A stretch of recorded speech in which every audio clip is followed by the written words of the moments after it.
They said she wasn't fit to be anybody's bride. Too much of the wrong blood in her. Too many miles behind her that a decent woman wasn't supposed to have walked. The church women measured her with their eyes the way you'd measure a horse you had no intention of buying, and they found her wanting in every particular. But my girls didn't measure her.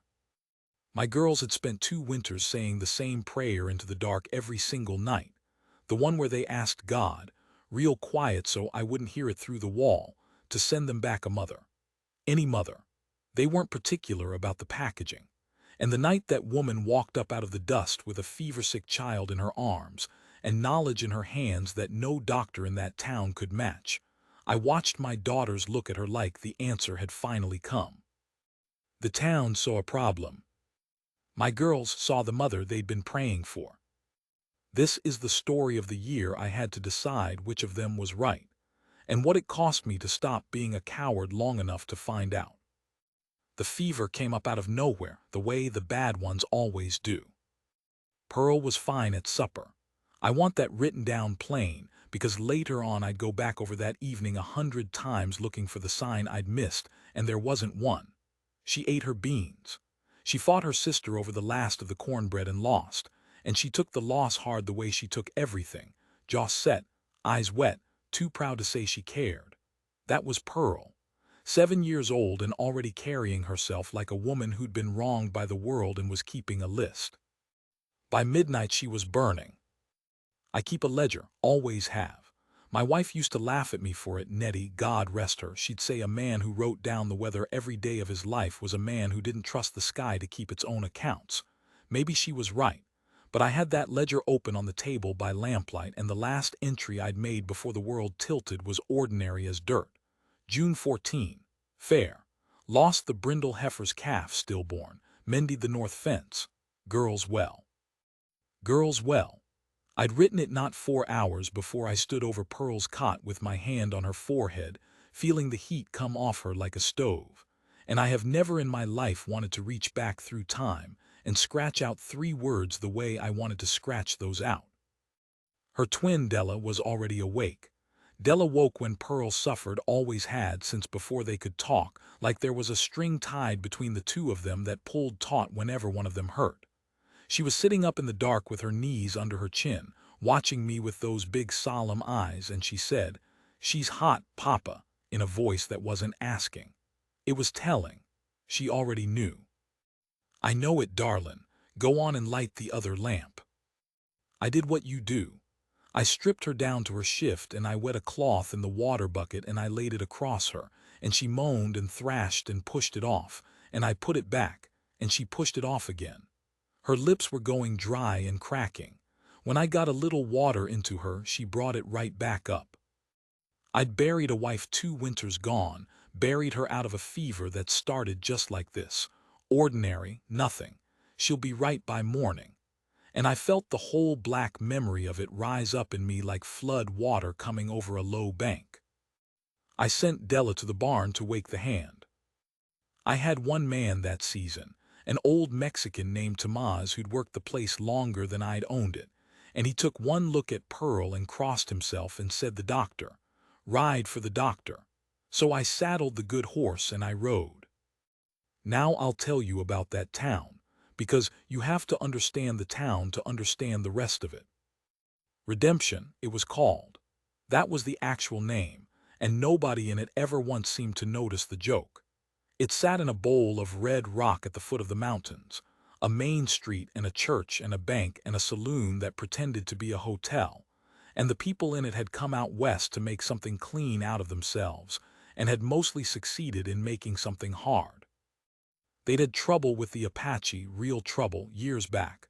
A ranch burned north of the pass and a family in it, and though the men responsible had been dead or driven off to Mexico for a decade, the fear had set into that town like rust into iron. It didn't need fresh cause anymore. It just was. I hammered on Doc Purvis's door until his wife came down, and she told me through a crack what I could have guessed. The doctor was 2 days' ride north at the mining camp, where 3 men had been crushed in a cave-in, and he'd gone to see could he save any of them.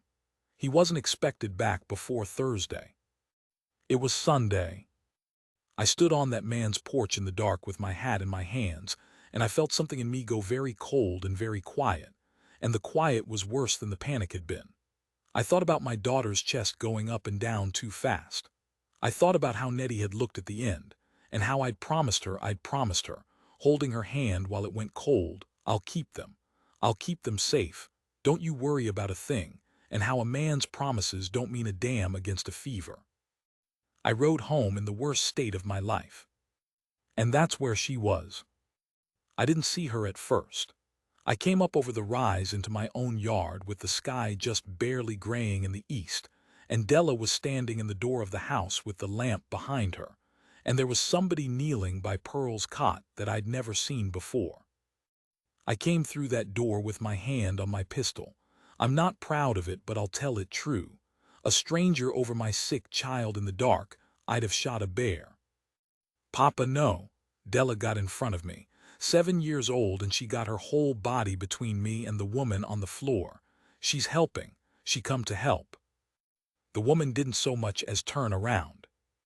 She had Pearl's head in the crook of her arm, tipped a little, and she was getting something down her, some dark stuff out of a cup, patient, a sip at a time, waiting between each one, and Pearl was taking it. Pearl, who'd brought up every drop of plain water I'd tried, was swallowing. The woman was talking to her low, in a language I didn't know, a run of soft sounds like water going over stones, and whatever it was seemed to reach my girl down in whatever fever-deep place she'd gone to, because she'd stopped thrashing. "Who in hell are you?" I said. Now she looked at me. I want to describe her the way I saw her that first minute before I knew anything, because it matters.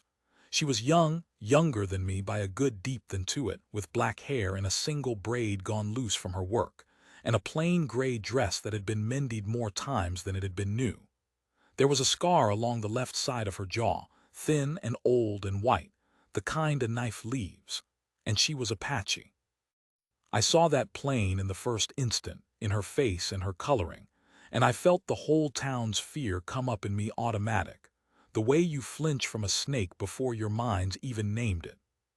But her eyes were the steadiest thing I'd seen in 6 hours of terror.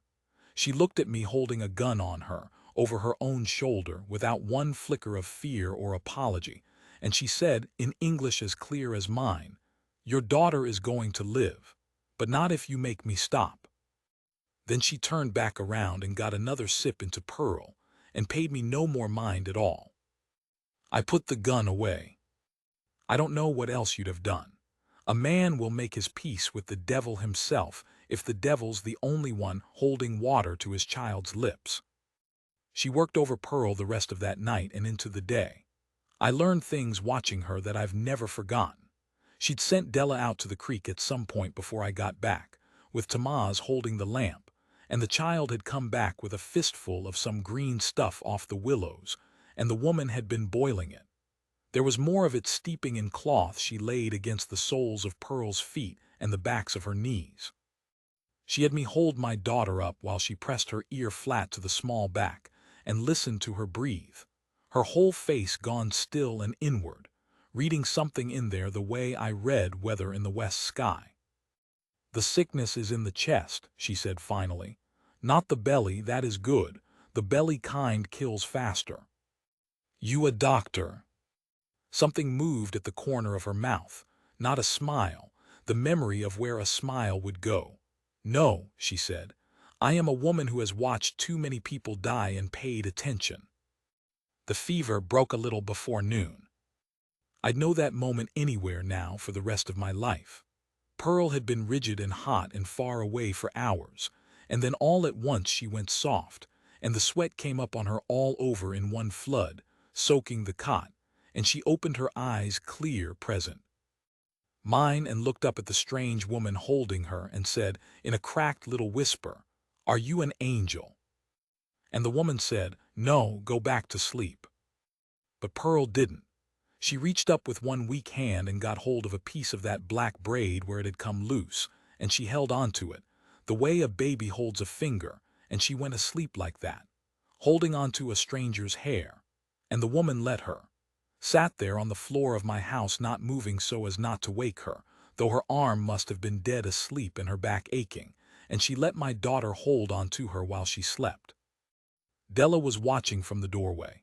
She'd been watching for hours, and she looked at me across the room. I'll never forget it, with an expression on her 7-year-old face that was half hope and half warning, like she'd found something precious and was daring me to try and take it away. I went outside because I couldn't stay in there another second without coming apart, and I stood in my own yard in the full morning light and shook like a colt. Her name was Tsela. I got it out of her over the next few days, in pieces, the way you get anything out of a person who's learned that telling folks about yourself only hands them a stick to hit you with. The mission down south had called her Sarah. That was the name the town knew. On the rare occasions the town spoke of her at all, the Apache woman out at the old Vance place, the one Father Ignacio took in. She'd been raised half at that mission after her people were broken up and moved and died, the way they all died, off the land onto the reservations and off the reservations into the ground. Tsela was the name her mother had given her, and she said it to me only once, quiet, like she was handing me something breakable, and then she said, "You may call me Sarah. Everyone does." "I'll call you what your mother called you," I said, "if you'll teach me to say it right."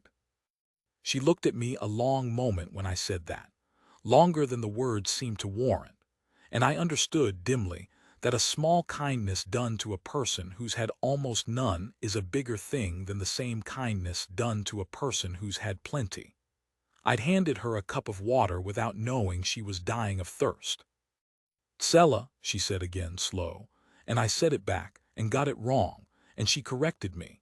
And my daughter's Pearl, awake now and weak and greedy for company, Della fierce and delighted, sat on the bed and laughed at their father tripping over the sounds until I got it near enough right that she nodded once. She should have gone home after Pearl was out of danger. She stayed. I've turned that over a lot, why she stayed. I think the truth of it is simple, and I was slow to see it. She'd been alone as long as I had. Longer. And there is a particular loneliness that eases only around children who haven't yet learned to be afraid of you. My girls climbed all over that woman like she was furniture. Della followed her into the garden and learned the names of the plants. This one for a cut, this one for a cough, this one you leave be because it'll stop your heart. Pearl, who trusted almost no one, who'd gone hard and watchful after her mother died the way I had, would only nap if Tsela was in the room. It was as if some animal part of her had decided in that fever dark that this was safety, and refused to be argued out of it. And me, I'll be honest, since I've come this far, I found reasons to be near the house that I hadn't found in 2 years. She could ride. She could shoot better than Tomas. She fixed the pump that I'd been cursing at for a season in under an hour, and when I stood there gaping, she said, without looking up, the mission had one machine and one man to fix it, and he was often drunk. So, she left it at that. She left most things at that.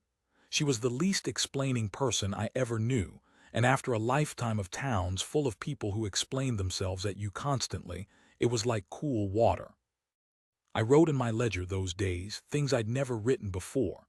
I'd kept that book for facts, weather and cattle and money, but I found myself, by lamplight after the girls were down, writing sentences that had no business in a ledger. She hums when she works and doesn't know she does it. Pearl called her Tsela today, and she went still for a moment before she answered. I couldn't have said those things out loud to save my life. I've never been a man who could get his heart out through his mouth. But the page didn't judge me, and I filled it. It was Della who said it first.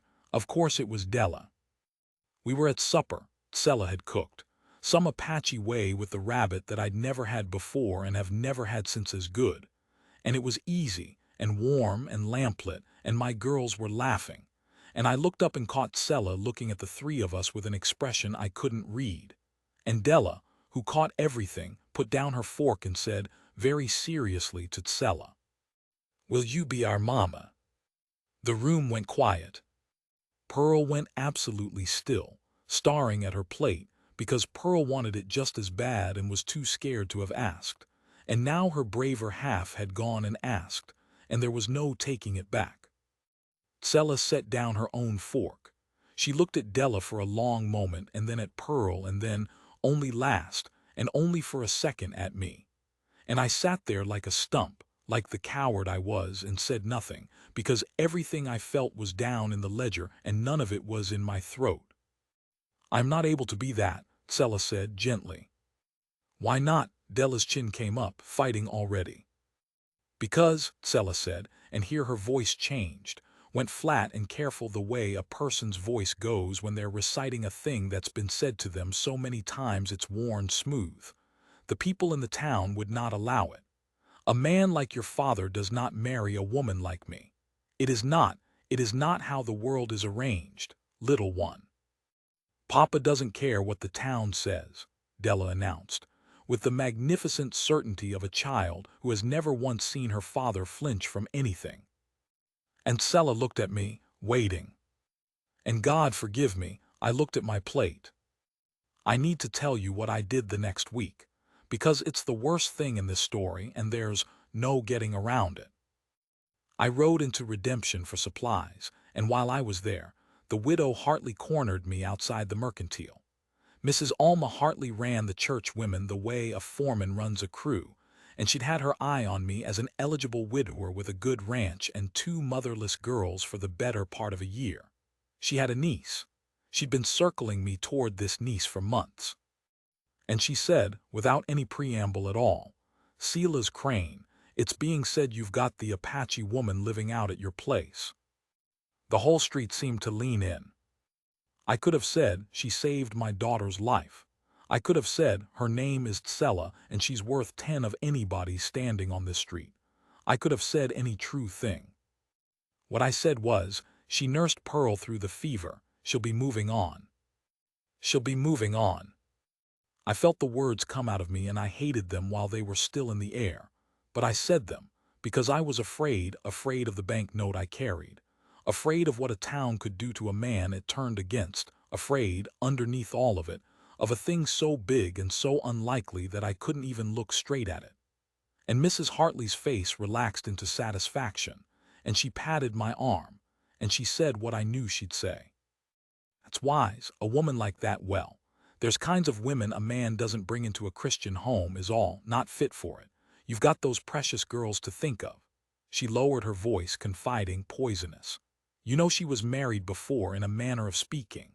Lived with one of the reservation men, they say, and he died or left, and then she turned up at the mission. She searched for the word she wanted and found the cruelest one available. There's no cleanness to a history like that. Not for a bride, you understand me." I understood her. I rode home with the supplies and a sickness in my gut that had nothing to do with fever, and when I came up over the rise into my yard, Tsela was in the garden with both my daughters, teaching them some song in her mother's tongue, and the 3 of them were laughing, and the low sun was gold on all of it, and I thought, I have never in my life seen anything I wanted more than this, and today in town I called it unclean to save my own skin. I didn't tell her what I'd said. That was its own cowardice on top of the first one, but she found out. Towns are made of mouths, and word came out to her. I never learned exactly how of what Silas Crane had told Alma Hartley outside the mercantile. She'll be moving on, not fit for a Christian home. I knew she knew because the humming stopped. For 2 days she was correct and quiet and did her work and taught my girls their plants and gave me not one word more than a body needed to get through a day. And on the second evening I found her out by the corral in the blue dark, saddling a horse that wasn't hers, and I knew what that meant, and everything in me that had been sitting down in the ledger for weeks stood all the way up at once. "Where are you going?" I said. "Back to the mission." She didn't stop cinching the saddle. "It was a mistake to stay, I knew it. I stayed anyway. That is my fault, not yours." She said it fair. That was the worst of it. She was being fair to me, giving me the out, arranging it so I wouldn't have to feel like the villain. "The girls will cry for a few days. Children forget. It is better now than later when it would." "Don't," I said. She stopped. And I stood there and I opened my mouth, and nothing. 2 years of a shut throat. Every true word I owned was down in a book on my kitchen table where no living soul but me had ever read it. And here was the one person on earth I needed to say them to, standing in the dark with her hand on a saddle horn, ready to ride out of my daughter's lives and mine, and I could not get a single one of them out. So I did the only thing I knew how to do. I went in the house and I got the ledger and I brought it out, and by the light of the corral lantern I opened it to the pages I'd filled these last weeks. She hums when she works. Pearl called her Tsela today.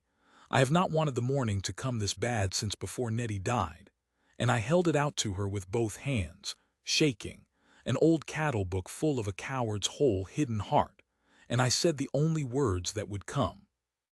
I can't say it, but it's all in here, read it, then go if you're going. She looked at me, she looked at the book, and she took it. I'll tell you what she read in it, and what she said, and what my daughters did, and what the town did when it found out, but that's the second part, and it's a longer road than this one, and it goes to a darker place before it comes back into the light. She took the book, and she began to read. She read it standing up, by the lantern, while the horse she'd meant to steal away on shifted and blew behind her. I couldn't watch her do it, so I watched the horse. I heard the pages turn. It's a strange, terrible thing to stand in front of a person while they read the truest words you own, worse than being naked, because you can cover your body with your hands and there's no covering a page once it's out of them. Every so often the turning stopped for a long while, and I'd know she was on one of the bad ones, one of the ones I'd written at 2 in the morning with the whiskey out, and my whole face would burn in the dark. When she finished, she closed the book. She held it against her front with both arms, the way Pearl held it when I read to her, and she was quiet for a length of time that felt like a season. Then she said, "You wrote here that you were a coward in town." I was. You wrote it the same night, not weeks later when it was safe, the same night. She turned that over. A coward does not write down that he was a coward the same night where his own eyes will have to read it. That is a different kind of man. She looked up at me. But it is still only in the book, Silas. The town did not hear the book. Alma Hartley heard she'll be moving on. I had no answer for that. It was true. I will tell you something, she said, and she set the ledger down careful on the corral rail, that I have not told your daughters because they are children and it would frighten them, and I have not told you because you did not ask, and a person learns not to offer their history to people who have not asked for it, because it will be used. She was very still. The lantern moved her shadow on the ground. You want to know why they say I am not fit to be a bride? It is not only that I am Apache, though that would be enough for them. It is the rest of it. Do you want the rest of it, or do you want to keep the comfortable idea of me you have been writing in your book? I want the rest of it, I said. So she told me. I'm going to set it down the way she told it, plain, because she told it plain, and it would be a kind of lie to prettify it. She was born Chiricahua, up in the mountains that the town could see from its own main street, back when those mountains still belonged to her people, in fact, if not in the government's paper. Her earliest memory was of that high country. She described it to me once later, the smell of the pines and the way the light came, and I understood that she had loved a place the way I loved my ranch, and had it taken, which is a thing I've never had happen to me and pray I never will. The soldiers came when she was a girl. Not all at once, it was never all at once, but in a long grinding series of removals and roundups and betrayals, a treaty made and broken, a band promised safety, and then marched at gunpoint to a flat sick place hundreds of miles from any mountain, where the water was bad and the fever came every summer. Her father died on that march. Her mother died the first summer of the bad water. She was passed among relatives who were themselves dying, and then there were no relatives, and a priest named Father Ignacio, who was a good man in a system full of bad ones, took her to his mission and called her Sarah and taught her English and scripture, and without meaning to, how to survive among people who would always see her as a problem to be managed. She grew up. She was, she said with no vanity at all, considered handsome, and there was a man. He was Apache too, one of the scouts, a man who'd taken the government's pay to track his own people because it was that or starve, and who hated himself for it, and drank. They were not married in any church. There was no church that would have married two Indians to each other and called it a sacrament in those years, and anyway he was already broken by the time she knew him. They lived together as man and wife for 2 years on the edge of the agency. He was gentle when he was sober and terrible when he was not. And then one winter he walked out into the cold drunk and didn't come back, and they found him in the spring, and that was that. She was 22 and a widow in everything but the paper the world required, and the world therefore held that she had never been a wife at all, only a woman who had lived with a man, which in the mouth of someone like Alma Hartley was the filthiest thing a woman could have done. So, Tsela said in the lantern light finishing, I am Apache, which is one strike. I lived with a man to whom no priest married me, which is a second, and which is the one they truly cannot forgive because it is the one they can pretend is about virtue instead of about blood. And I am past the age when a woman is supposed to be chosen, which is a third, 3 strikes. She almost smiled. That not quite thing her mouth did. Unfit to be a bride. They are not wrong, Silas, by the rules they play. They are only cruel. Those are different things, and I have learned to tell them apart, because if I did not, I could not go on living among them. I stood there with all of it. And here is the moral weight of it, the thing I want set down clearly, because the man I'd been a week before would have heard that story and felt his fear confirmed. See, that man would have thought, this is exactly what the town warned me of, a woman with a past, not for my girls. But I'd sat up nights watching that woman keep my daughter alive with willow water and Apache patience. I'd watched her teach Della the names of the plants and let Pearl hold onto her braid while she slept. I'd written a whole ledger about her, and I heard the story she told, and what I felt was not fear.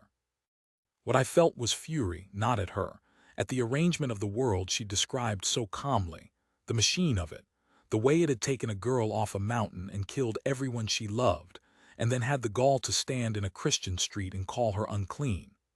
I felt ashamed to belong to the race and the town and the whole apparatus that had done it. And underneath the shame and the fury, plain and quiet and immovable as bedrock, I felt this. I did not want her to get on that horse. Tsela, I said. You do not have to say anything. She reached for the saddle again. You have been kind, kinder than most. The book was, her voice caught just barely on the book. The book was a kind thing. But kind is not the same as brave, and it takes brave, not kind, to do the thing your daughter asked at supper. I will not hold it against you that you do not have the brave. Most men do not.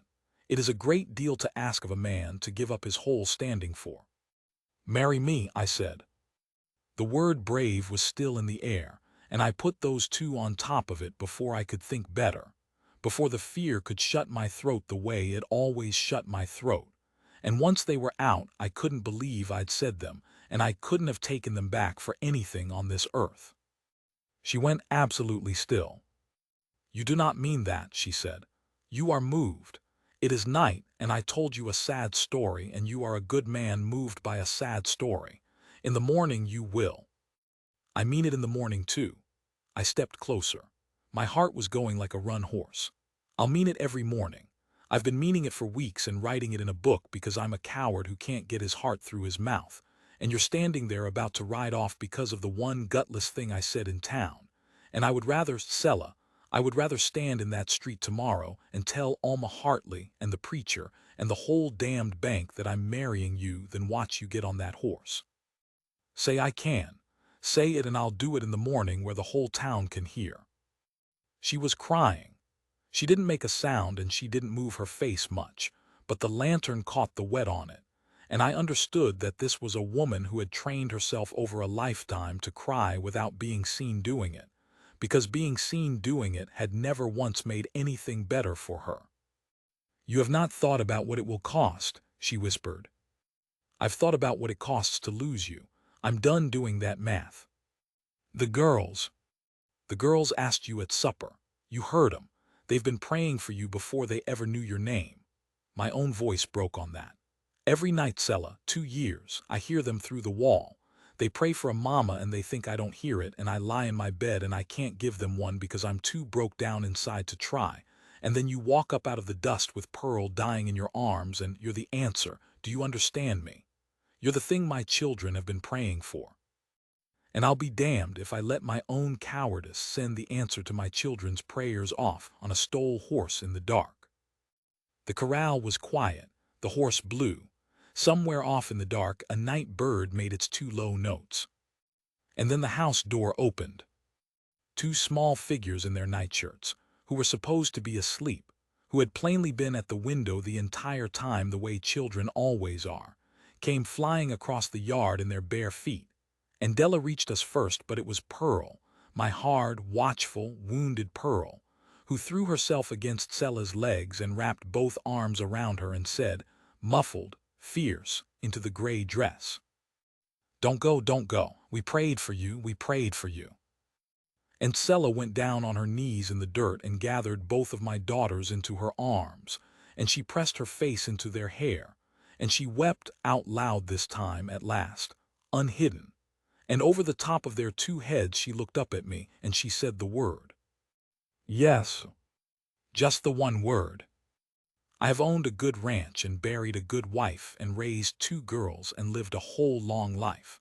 And I have never heard a sweeter word than that one word said in the dirt in the dark by a woman who'd been told her whole life she wasn't fit to be anybody's bride. I meant to tell the town proud. I meant to stand in the street. I did stand in the street. I want that on the record because I've been a coward once already in this story, and it matters to me that you know I didn't stay one. 3 days later, I rode into Redemption with Tsela beside me and both girls up behind, and I walked into that mercantile where Alma Hartley was holding court, and I took off my hat and I said, loud enough for the whole store, "I'm going to be married to this woman. Her name is Tsela. I'd be glad of your good wishes, and I'll get on fine without 'em. I won't pretend it went well." The store went silent. Alma Hartley's face did a thing I'd never seen a human face do, went through about 4 expressions and landed on the one that made her look like she'd bit a lemon in church. There was muttering.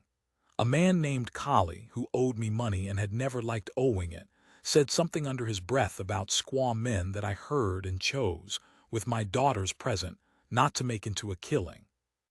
The preacher, when I went to him, folded his soft hands and told me with great regret that he could not perform such a union in his church, that it would not be seemly, that I should think of my standing and my late wife's memory and my daughter's futures. I want to tell you it didn't hurt. It hurt. A man doesn't shed his whole town like a coat and feel nothing. But here is the thing I hadn't expected, the thing that stayed with me longer than the cruelty. Not everyone was Alma Hartley. Old Doc Purvis, back from the mining camp, sought me out in the street. He'd heard what the Apache woman had done for Pearl, the willow, the way she'd read the sickness in the chest, and he stood there and asked me, humble, a doctor asking, if she'd be willing to show him what she knew because he'd lost children to that same fever and never known what she'd known. He shook her hand right there on the street where anyone could see. It cost him something too. He did it anyway. The blacksmith's wife, a German woman the town also half despised for being foreign, sent out a cake.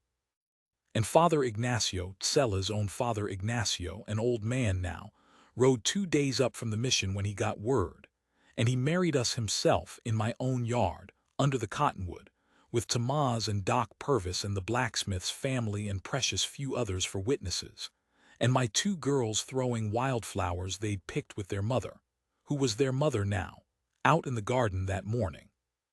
It should end there, a wedding under a cottonwood, subtle hope the whole thing. It doesn't end there.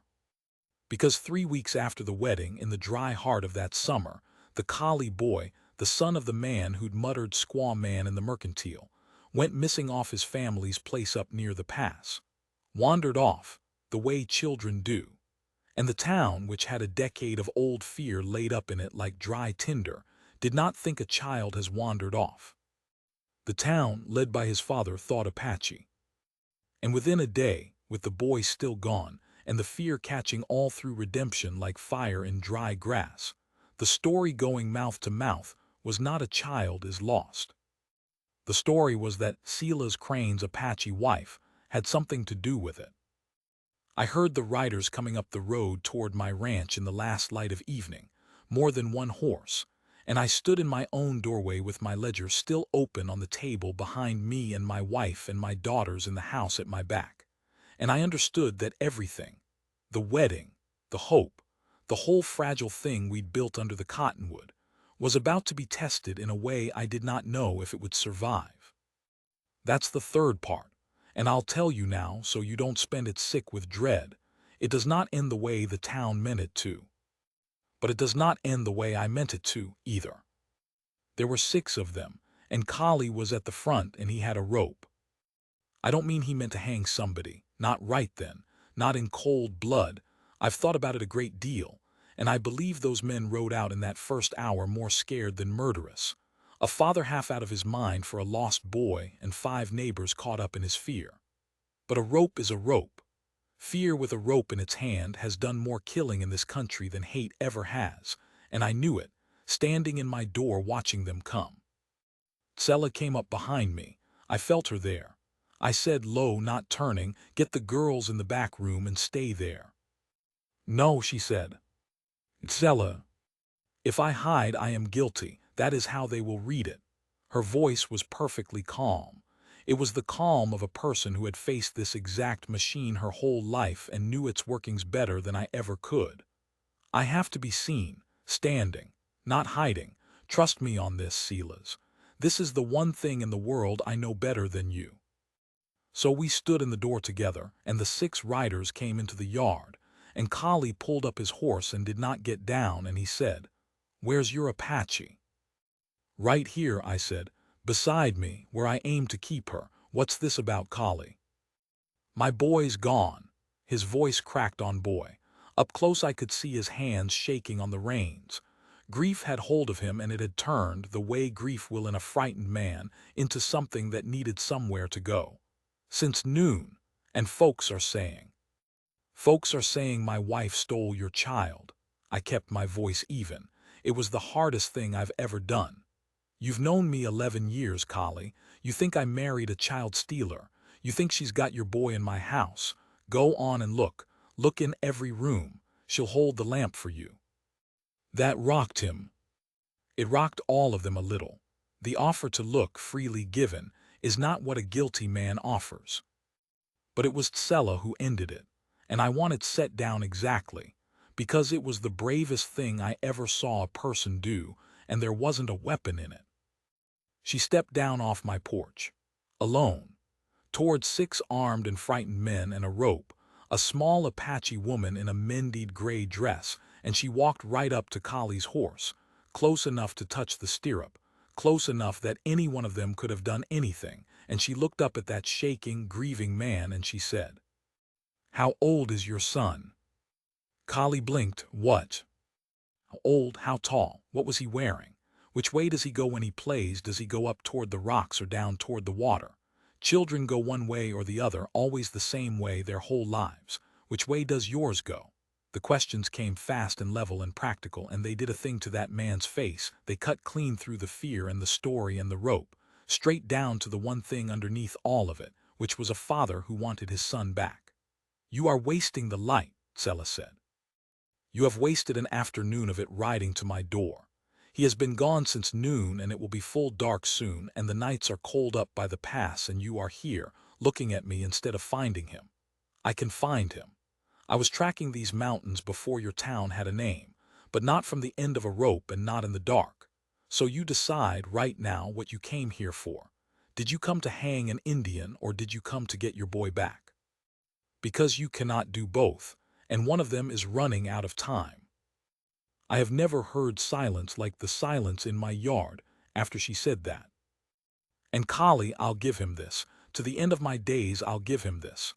Collie looked down at the rope in his own hand like he'd only just noticed it was there, like a man waking up, and something in his face broke and reassembled, and he said, in a completely different voice, small and ruined and human, Up, he goes up, toward the rocks. His mother always tells him not to. Then we go up, Tsela said. Now, while there is light, Silas, bring the lantern and the blanket and the boy's coat if his father brought one. She was already moving. You four spread and call his name, but do not run. Running scares a hiding child, and a lost child hides. You, Kali, with me. You know his voice. He will come to you before he comes to a stranger. And just like that, she'd taken 6 men who'd come to my door with a rope and turned them into a search party, and she was at the head of it. She found him in under 2 hours. I was there. I saw how she did it, and I still couldn't tell you the whole of it. It was reading, the way she'd read the sickness in Pearl's chest, but reading rock and dust and light. A scuff here, a place where the loose stone had been kicked, a scrap of blue cloth on a thorn that Kali walked right past, and she stopped at and touched and said, "Here, he came through here. He is close, and he is not hurt because there is no sign he fell." She talked the whole time in that low, steady voice, half to the men and half, I think, to the dark, and she moved up that mountain like it was still hers, like it had been waiting for her to come home and tell it what she needed. The boy had gone up after a hawk's nest and got up onto a ledge and couldn't get down, and been too proud and then too scared and then too cold to holler loud enough. He'd been up there the whole afternoon while grown men rode around the valley threatening his rescuer. When Tsela's lantern found him, he was blue-lipped and shaking and crying, and it was Kali who scrambled up and got him, but it was Tsela who'd put Kali on the ledge, and every man there knew it. She wrapped that boy in the blanket she'd told me to bring. She got him warm the same patient way she'd got Pearl warm, and she never once said a word about the rope or the door or squaw, never once made that father grovel, though God knows he'd earned it. She just gave him his son back and let the giving be the whole of it. And Kali down off the mountain, in my yard again, near midnight, with his boy asleep and safe against his chest, Kali got down off his horse and stood in front of my wife and could not for a long moment get any words out at all. And then he said, "Horse, ma'am," just that, "ma'am." The first respect I'd wager that anyone in that town had offered her in her whole life. And he rode home. I'd like to tell you the town changed after that. That's how it goes in the stories. The outsider proves herself, and the town sees the error of its ways, and there's a supper, and everyone's friends. It didn't happen like that. I won't lie to you and say it did. Alma Hartley never once, to the day she died, called my wife anything but the Crane woman, and there were folks in Redemption who crossed the street their whole lives rather than share a boardwalk with us. The preacher never did marry us. We stayed married by Father Ignacio's hand and God's and our own, and it was enough, but the church door stayed shut. Some hearts are a country a person doesn't get let into, no matter what they do, and Tsela knew that better than I ever could, and she'd made her peace with it long before she met me. She didn't need the whole town. She'd never expected the whole town. It was one of the things I loved in her. She'd been given so little that she'd learned to build a whole life out of the little, and she taught me to see the little as plenty. But it was not nothing what changed. Kali named a second boy after nobody, but he sent his eldest to us the next spring when the child broke his arm, rather than wait 2 days for Doc Purvis, and he stood in my kitchen with his hat in his hands and watched my wife set that arm clean and sure, and he said thank you, and he meant it. Doc Purvis and Tsela became, in their strange way, friends. He'd ride out and sit at my table, and the two of them would talk medicine, his and hers, for hours, and he wrote down what she knew, so that it wouldn't die with her. And I believe there are people alive in that country today because an old white doctor was humble enough to learn from an Apache woman what the medical books didn't hold. The blacksmith's German wife and my wife, 2 foreigners in a town that wanted neither, made a friendship out of shared exile that lasted the rest of their lives. It was not the whole town. It was a few good hearts scattered in a hard place. But a few good hearts scattered in a hard place is, I have come to believe, about all any of us ever actually gets, and it is a great deal more than nothing, and the person who taught me to see that was the woman the town had called Unfit. My daughters called her Mama by that first winter. It came slow and natural, and I remember the exact evening it turned. Pearl was sick again, a small thing, a winter cold, nothing like the fever, but Pearl had learned in that fever that being sick was when Tsela came, and so a part of her almost welcomed it, and Tsela was sitting on the edge of the cot in the lamplight doing the willow water thing, humming that hum she didn't know she did, and Pearl, half asleep, said, "Mama, sing the one about the mountain." "Not Tsela, Mama." And Tsela's hand went still, the way it had gone still the first time Pearl said her name at supper. And she looked over at me across the room. I was at the table with the ledger open, of course. I was always at the table with the ledger, and her eyes were wet and shining, and I set down my pen, and for once in my life I didn't need the book. I just looked back at her and let her see the whole of it in my face, all the words I'd never learned to say, and she saw them, and she understood, and she turned back to our daughter and she sang the one about the mountain. I wrote that night, last entry I'll give you out of the ledger. Pearl called her mama tonight and she looked at me and I did not reach for the book. First time in 2 years I did not need the book. I think I am becoming a man who can say things out loud. She is teaching me. She teaches all of us. The town says she is not fit to be a bride, and the town is a fool, and I married her anyway, and it is the one wise thing I have done in my whole foolish life. She's out in the garden right now, as I write this last part down, years on. Her hair's got gray in the braid. Della's grown and gone to a place of her own 2 valleys over, and she named her first girl after her mother, not Sarah. Tsela.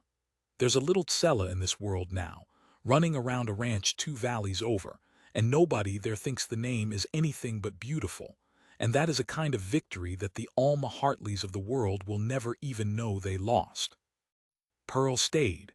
Pearl's the one who wanted to learn the medicine, all of it. The willow and the reading of a chest and the reading of a mountain, and she rides out to sick folks now. My hard, wounded girl grown into a healer. And there are people in that country who call her when the fever comes and never once ask about the woman who taught her. I'm an old man. I don't ride much anymore. Mostly I sit on the porch and keep the ledger, though I write different things in it now than I used to. I write the true things right in it, mixed in with the weather and the cattle, because I finally learned that a heart's got as much business in an account book as a rain gauge does, more maybe, and there's nobody left I'm afraid to let read it. The town called her unfit to be a bride. My daughters called her the mother they'd been praying for. I've had a long life to sit with which of them was right, and I'll tell you the truth of it now. The way she taught me, plain and out loud, no book required. She's calling me in for supper, her voice across the garden, same as it's been 1,000 suppers. I'd better go.